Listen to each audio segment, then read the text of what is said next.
As you already know, there is a lot happening around the future of the spray drone industry in the United States. But this isn't just about DJI, it's about a tightening US policy push that could block or price out Chinese-made drones and parts, and most people aren't ready for it. There are two new bills that could remove Chinese drones from the market entirely, and the clock could start sooner than you think. So stick around and we'll break down what you need to know.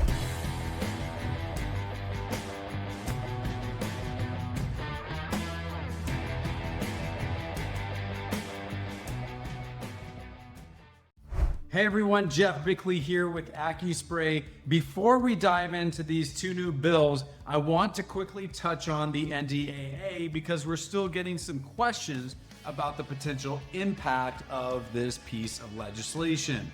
Now, I'm not going to get too deep with this one because I know it's been widely covered, but quickly, the NDAA is law, and here's what it actually does. It was enacted in December of last year, and it gave federal agencies 1 year to review security risks. If there's no favorable determination by this December, DJI and Autel will be automatically placed on the FCC's covered list.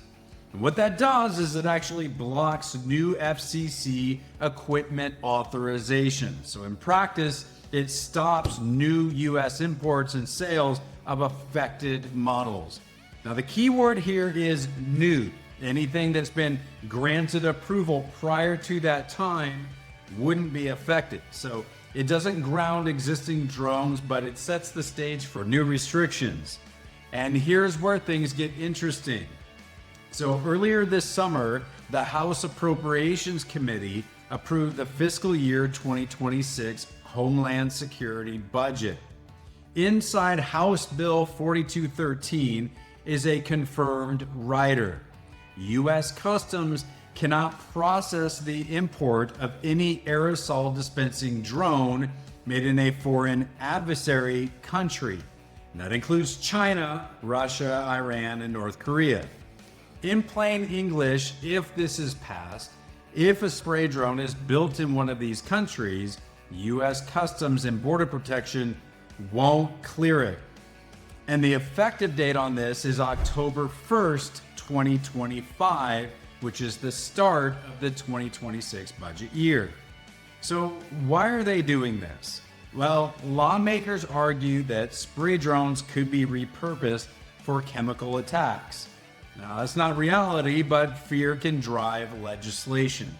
And this language is already in the House bill, but it hasn't been passed yet. The Senate will write its own version of the budget, and this provision could be stripped out, could be changed, or it could survive intact and become law this fall. If it passes, Chinese spray drone imports could stop overnight.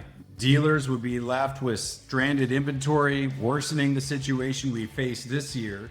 And while US-built alternatives would likely see a demand spike, production may not be able to keep up with that demand.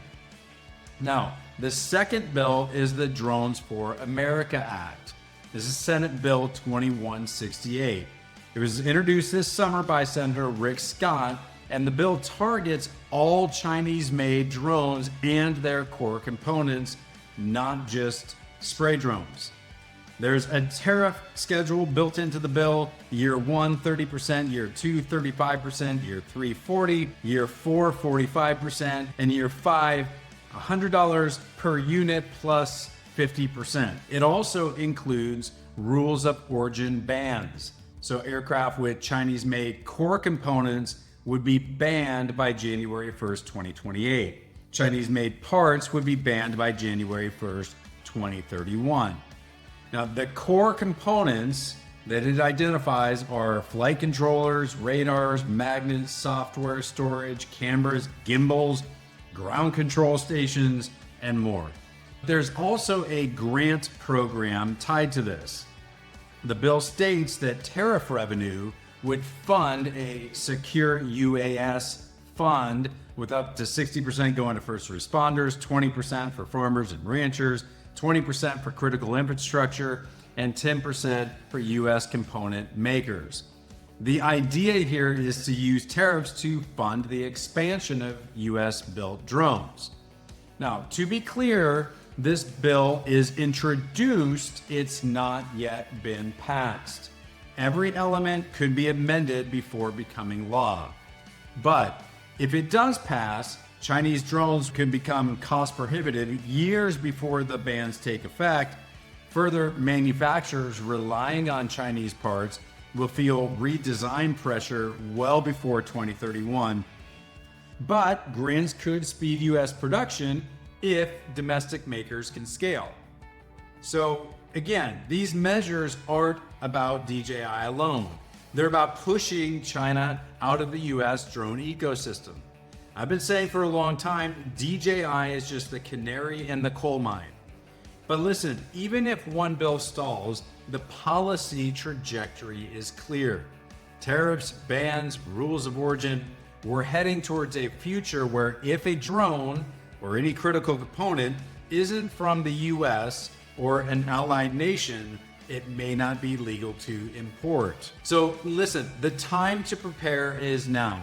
Audit your fleet, trace your supply chain, line up with non-Chinese alternatives before the market forces you to do so and before that non-Chinese alternative is sold out and you can't access it. And of course, as always, reach out to your elected officials. Again, DJI is not the story, it's the warning sign. If they're the canary, the mine is our reliance on China, and Washington is already laying the explosives. And if you're not already subscribed, make sure that you do that now. We'll be tracking all of this closely and as best as we can help you understand what's confirmed, what's speculation, and when it's time to pivot before the market shifts beneath your feet. Until then, as always, be safe, fly smart, and keep building.